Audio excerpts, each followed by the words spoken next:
Shalom! Kembali lagi bersama saya dan Toto dalam Renungan Sobat Kristen. Seperti biasa, kita akan mendengarkan cerita renungan yang tentunya menumbuhkan iman kita. Kira-kira apa ya tema renungan kita kali ini? Tema renungan kita kali ini adalah Allah sebagai pencetus ide iptek. Oh, udah gak sabar mau dengar cerita. Pasti teman-teman di rumah juga gak sabar kan? Doni merupakan anak yang rajin dan pintar, sehingga dia selalu mendapatkan nilai yang tinggi di sekolah. Biasanya, Doni selalu belajar atau mengerjakan tugas dengan menggunakan buku ataupun bertanya kepada orang tua maupun gurunya. Berbeda dengan teman-temannya yang bergantung dengan handphone. Makin lama, Doni akhirnya juga ingin memiliki handphone sama seperti teman-temannya. Akhirnya, pada hari ulang tahunnya, Doni meminta handphone kepada orang tuanya. Setelah memikirkannya, orang tua Doni pun mengizinkan Doni memiliki handphone. Memang pekerjaan yang diberikan guru kepada Doni semakin mudah dikerjakan oleh Doni. Namun semakin lama Doni semakin malas dan semakin penyendiri akibat bermain game dan sosial media yang berlebihan. Guru-guru pun terkejut karena nilai Doni pun semakin lama semakin menurun. Akhirnya guru-guru memutuskan untuk menghubungi orang tua Doni. Orang tua Doni pun bertanya kepada Doni, mengapa Doni semakin malas? Doni pun menjawab bahwa handphone lah penyebab dia makin malas. Karena itu dia tidak mulai menggunakan handphone. Dengan lembut, ibu menyampaikan kepada Doni bahwa iptek atau handphone tidak selamanya buruk. Itu tergantung cara kita menggunakannya. Bahkan Allah sendiri mengizinkan adanya iptek. Dalam Yesaya 45 ayat 12, Allah menyampaikan bahkan menegaskan bahwa Allah lah pencipta dari segala sesuatu. Intinya, iptek itu baik selama kita menggunakannya sesuai firman Tuhan dan hanya untuk kemuliaan Tuhan. Ayah kembali melanjutkan bahwa Doni tidak perlu meninggalkan handphone, melainkan harus membatasi penggunaannya. Dengan melakukan nasihat-nasihat yang diberikan oleh orang tua Doni, akhirnya Doni kembali mendapatkan nilai yang paling tinggi di sekolah, bahkan menjadi siswa yang lebih berprestasi lagi. Melalui cerita tersebut, lebih kita ketahui bahwa iptek tentunya memiliki dampak positif dan dampak negatif. Sebagai umat Kristiani, kita harus menjalankan amanah ilahi yang diberikan oleh Tuhan kepada kita, di mana kita harus menaklukkan alam semesta. Kita dapat melakukannya dengan menggunakan iptek melalui akal budi yang diberikan Tuhan kepada kita. Dalam Amsal 1 ayat 5, menghadapi iptek, kita harus menjadi orang yang bijak dan berpengertian, di mana kita harus selalu dengar-dengaran dan menambah wawasan kita akan firman Tuhan dan juga memperhatikan dampak dari segala sesuatu apa yang kita lakukan. Dengan demikian, maka kita akan mampu untuk menghadapi iptek sesuai dengan firman Tuhan dan hanya untuk kemuliaan Tuhan. Wah, keren ya ceritanya. Sekianlah renungan Sobat Kristen pada hari ini. Semoga kita semakin menggunakan iptek dengan baik ya. Sampai jumpa di renungan Sobat Kristen selanjutnya. Dadah. Dadah. Shalom, damai sejahtera menyertai kita semua. Hari ini firman Tuhan yang menyapa kita diambil dari Mazmur 150 ayat 1-6. Saya akan membacakannya untuk kita semua. Haleluya. Haleluya, pujilah Allah dalam tempat kudusnya. Pujilah dia dalam cakrawalanya yang kuat. Pujilah dia karena segala keperkasaannya. Pujilah dia sesuai dengan kebesarannya yang hebat. Pujilah dia dengan tipuan sangkakala. Pujilah dia dengan gambus dan kecapi. Pujilah dia dengan rebana dan tali-talian. Pujilah dia dengan topan dan kecat dan silau. Pujilah dia dengan serasa dan berhenti. Pujilah dia dengan serasa dan berhenti. Biarlah segala yang bernafas memuji Tuhan.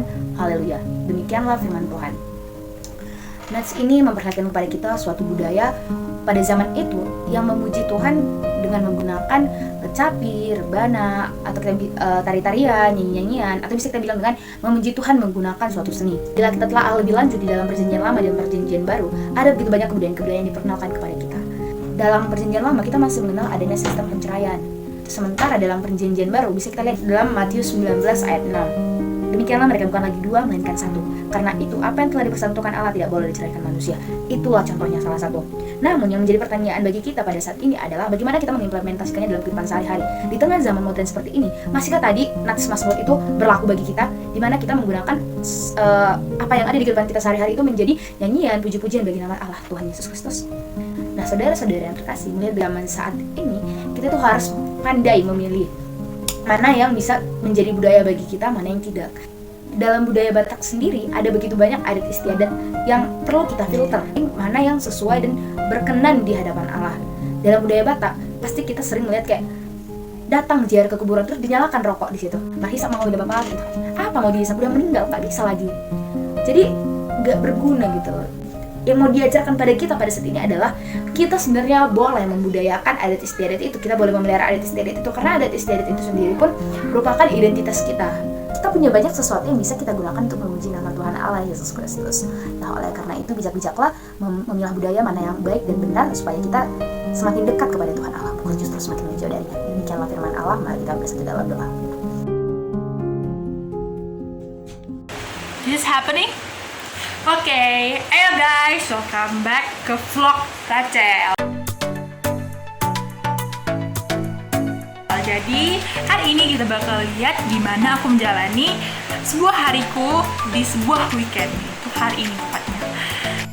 Nah, pertama-tama kita bakalan nge-gym bareng dua orang teman aku. Dan dua orang teman aku ini adalah temanku yang paling sehat dan paling bugar di antara yang lain. Karena mereka itu sangat-sangat memperhatikan seluruh kesehatan tubuhnya, mulai dari pola makan, pola istirahat, olahraga, dan segala macamnya. Nah, kalau kalian kepo, kalau kalian pengen sehat, kalau kalian pengen tahu gimana, nonton yuk!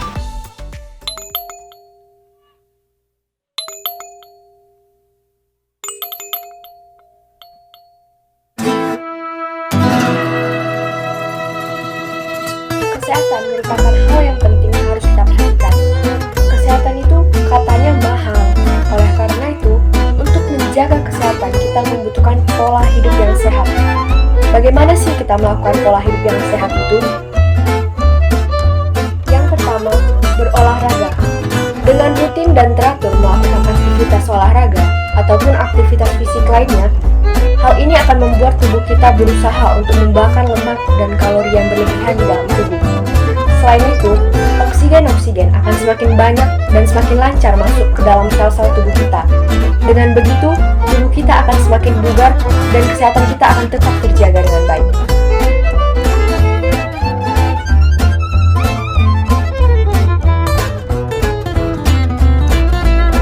Yang kedua, mengonsumsi makanan yang sehat dan memperhatikan pola kalori harian tubuh kita. Berikut merupakan rumus cara menghitung pola kalori harian tubuh kita. Setelah mengetahuinya, kita harus memperhatikan dan melihat pilihan makanan yang akan kita konsumsi. Apakah makanan tersebut bergizi dan bernutrisi yang pastinya harus memenuhi kebutuhan kalori dalam tubuh kita. Dengan terpenuhinya kebutuhan akan gizi dan nutrisi dalam tubuh kita, maka kinerja metabolisme dalam tubuh kita akan berjalan dengan baik. Yang ketiga, kita harus menjaga pola tidur kita.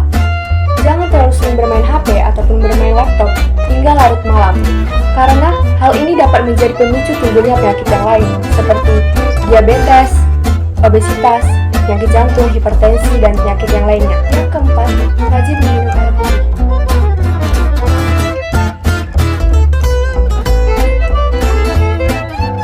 Dengan meminum air putih, kebutuhan cairan dalam tubuh kita akan terpenuhi. Selain itu, racun-racun ataupun zat-zat yang tidak diperlukan oleh tubuh kita dapat dibawa oleh air keluar dari tubuh kita melalui keringat, air urin, ataupun lainnya. Dengan demikian, melakukan pola hidup sehat pastinya akan menjaga kesehatan tubuh kita serta meningkatkan kebugaran jasmani dan rohani dalam tubuh kita. Oke guys, jadi kan kita dulu olahraga nih. Nah, enaknya makan dong. Nah, tapi makannya makan yang sehat juga, jangan yang gak sehat. Jadi bakal ada dua orang teman aku yang akan memandu kita bagaimana sih cara masak makanan yang sehat, tapi makanan internasional. Nah, kalau kamu belum tahu makanan internasional itu apa, makanan internasional adalah makanan yang bukan berasal dari Indonesia, alias berasal dari luar negeri. Nah, jadi kalau kamu udah kepo, tonton terus ya. Hai guys, jadi kayak yang udah dibilang sama Rahel tadi, setelah capek olahraga, hari ini aku akan masak beef bulgogi. Ini tuh salah satu makanan khas dari Korea dan Jepang. Kalau mau tahu cara buatnya, ikutin terus ya. Bahan-bahannya di sini ada daging sapi, kecap manis, saus tiram, lada hitam. Terus aku ada pakai paprika, bawang putih, dan bawang bombay. Tapi sebelumnya aku cuci dagingnya dulu ya.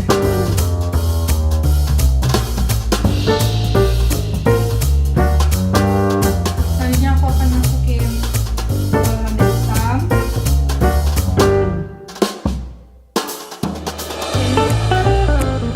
4 sendok makan kecap manis, dan 4 sendok makan saus tiram.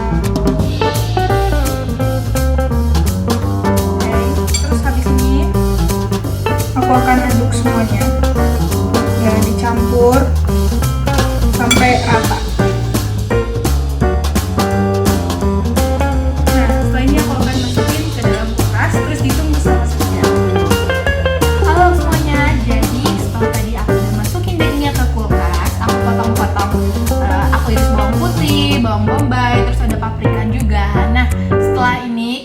sekejap aku akan keluarin si daging sapinya dari kulkas dan kita akan tumis semuanya. Oke, nah ini aku akan goreng dulu daging sapinya.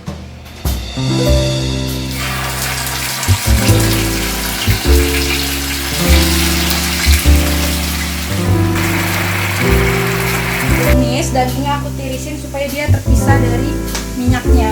Jadi sekarang udah tumis bumbu. Sekarang aku akan masukin bawang putih sama bawang bombay yang tumis dulu.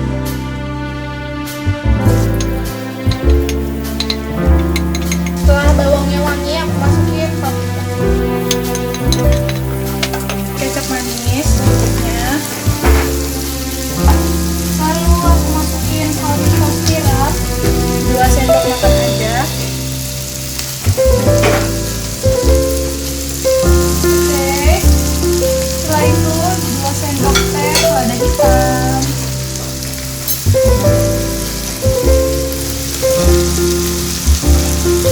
Oke, dan 1 sendok teh gula pasir.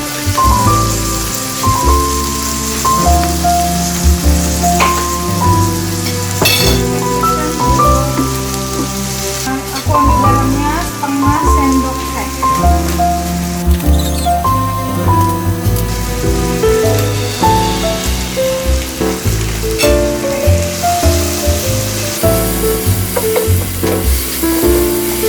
Sekarang masukin dagingnya.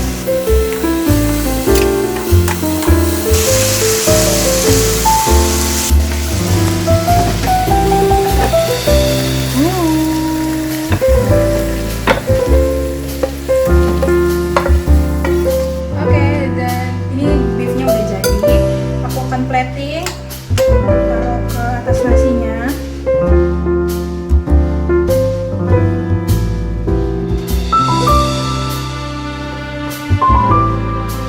Oke.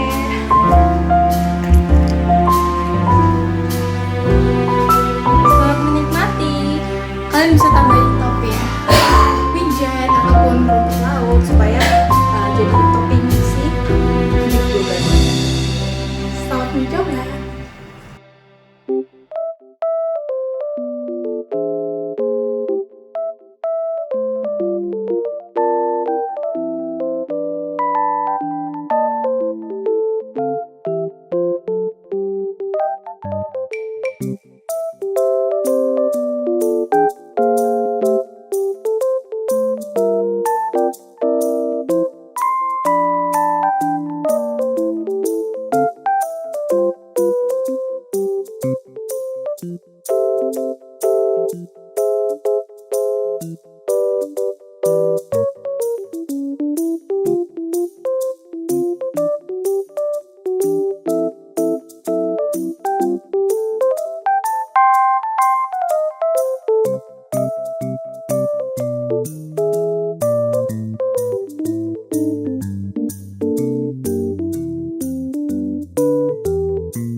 Jadi, berhubung ini weekend, aku bisa luangin waktuku buat nonton drakor. Tapi kalau kamu mau nonton drakornya juga gak apa-apa. Drakor yang bakal nonton itu adalah School 2017 atau School 2017 ya. Nah, jadi ini drakornya guys. Ini cerita utamanya tentang persahabatan, tapi ada romansa-romansanya gitu.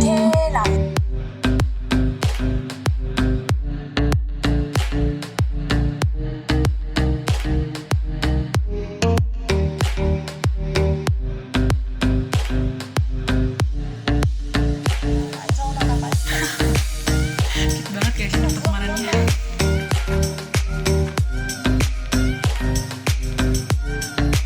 Oke guys, sekarang aku bakal lanjutin nelfon teman aku. Rumahku lagi dibuat sama dia. Dan dakornya udah selesai dong. Maksudnya episode tadi udah selesai, episode 9 udah selesai. Jadi aku mau lanjut nelfon dulu ya.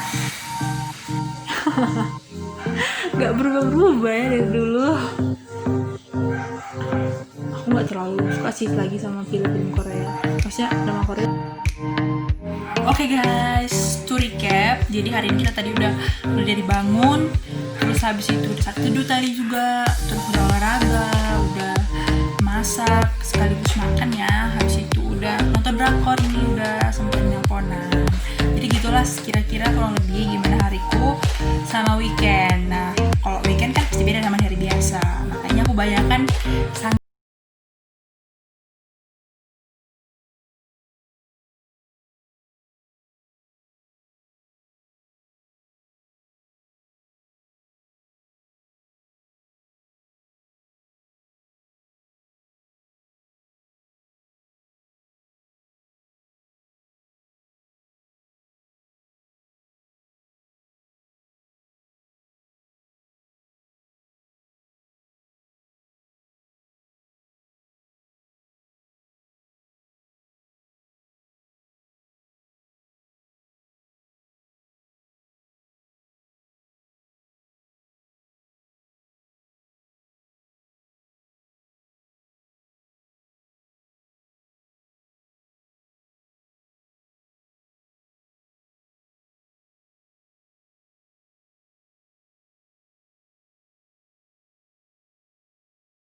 Oke guys, sekian video hari ini. Jangan lupa guys, like, comment, dan subscribe. Karena apa? Karena subscribe itu gratis. Oke guys, see you later.